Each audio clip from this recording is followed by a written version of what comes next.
একটা কথা আছে যে একটা ছেলে আর একটা মেয়ে কখনো ফ্রেন্ড হয় না। ফিলিংসটা কারো না কারো থেকে ডেভেলপ হওয়া স্টার্ট করে। ম্যাক্সিমাম টাইম ছেলেদের দিক থেকে এটা বেশি স্টার্ট হয় যে ফ্রেন্ডশিপের থেকে একটু বেশি কিছু এক্সপেক্ট করে তারা। আমি এটা বিলিভ করি যে একটা ছেলে আর একটা মেয়ে কখনো ফ্রেন্ড হয় না।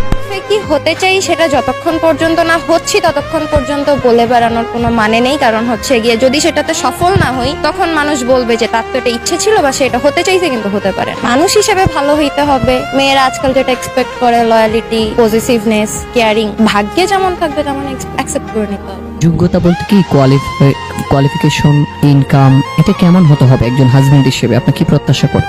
যতটুকুতে একটা সংসার খুব সুন্দরভাবে চলে, আহামরি কিছু না বাট ভালোভাবে চলে। যদি 20,000 টাকায় সে তার ওয়াইফকে খুশি রাখতে পারে তাহলে 20,000 টাকা ডিপেন্ড করতেছে তার উপরে যে সে তার ওয়াইফকে কিভাবে হ্যাপি রাখতেছে। মানুষ যদি ভালো হয় তাহলে লাইফে অনেক কিছু স্যাক্রিফাইস করা যায়। যতটুকু আমার পক্ষে করা সম্ভব, আমার সাধ্যের মধ্যে যতটুকু ততটুকু। কারণ আমি এখন বলতে পারবো না যে আমি এক্স্যাক্টলি কতটুকু করতে পারবো। যদি হিসেব করি, যদি তার ইনকাম কম হয় তাইলে নিজের চাহিদার মাত্রাটা কমায় দিব, যেভাবে ভালো থাকা যায়। কারণ একটা সম্পর্কে থাকতে হলে দুজনকেই স্যাক্রিফাইস করতে হয়। তাই মনে একটা পছন্দ আছে, তার কিছুই নাই। যদি সে এডুকেটেড হয় তাইলে সে তার চাকরি খুঁজে নিতে পারবে। যেহেতু আমি একটা এডুকেটেড মেয়ে, আমি নিজে আলাদা চাকরি করি। যদি শিক্ষা থাকে সম্পদ সে বানাইতে পারবে। যদি তার সম্পদ থাকে বাট শিক্ষা না থাকে তাহলে সে সম্পদও রাখতে পারবে না। ছেলেটা হচ্ছে কিচ্ছু নাই, শুধু শিক্ষিত, আর একটা ছেলে ঢাকা শহর এস্টাবলিশড, বাড়ি আছে, সব আছে। আপনি কোনটাকে অ্যাকসেপ্ট করবেন? একজন মানুষকে অ্যাকসেপ্ট করতে হলে বিভিন্ন কোয়ালিটিস লাগে। যেমন আপনি যেমন বললেন যে